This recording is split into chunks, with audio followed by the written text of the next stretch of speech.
एक बार की बात है, गांव में जाड़े का मौसम था। देर शाम सूरज ढल रहा था। आसमान नारंगी कलर का था। वहाँ गांव के ही किनारे में एक घना जंगल था। जंगल में हरे भरे खूबसूरत फल वाले अनेकों वृक्ष थे।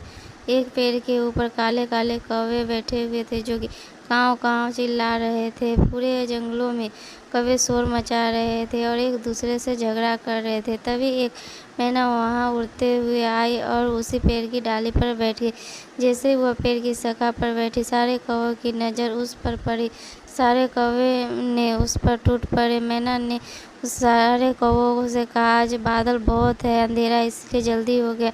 मैं अपना घोंसला भूल गई हूँ। मुझे आज रात यहीं इसी पेड़ में बैठने दो। तब एक कौवा ने कहा, यहाँ से तू जल्दी भाग जा।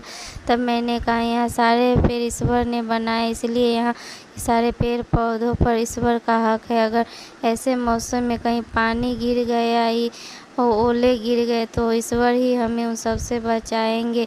मैंने उदार भाव से कहा, मैं तुम लोगों की छोटी बहन समान हूँ, मुझे यहाँ रहने दो। तब उन्होंने कहा, हमें नहीं चाहिए तुम्हारी छोटी बहन, बहुत ज़्यादा ईश्वर का नाम लेती है, तो तू ईश्वर के भरोसे ही यहाँ से क्यों नहीं चली जाती। अगर तू ऐसा नहीं जाएगी तो हम तो सब मिलकर तुझे मार देंगे। तब सारे को मिलकर उस पर झपट पड़े। वो डर के मारे वहाँ से उड़ गई। तेज वर्षा होने लगी, बिजली करे। तभी वह मैना को पास में एक आम का पेड़ मिला, वहाँ जाकर बैठ गई। उस पेड़ में बहुत से आम फले हुए थे। बिजली तेज कड़कने लगी, पानी तेज हो गया। पानी तो गिर ही रहा था, अब तेज ओले भी गिरने लगे। बड़े बड़े ओले गिरने लगे। जिस पेड़ पर वह सारे कौवे बैठे हुए थे, उस पेड़ पर ओले गिरने से सारे कौवों को चोट लगी। कुछ कौवा मर भी गए, लेकिन वही मैना, जो कि ईश्वर पर विश्वास रखती थी, उसके साथ ऐसा कुछ नहीं हुआ। वह जिस पेड़ पर बैठी थी, उसकी एक टहनी टूटकर नीचे गिर गई,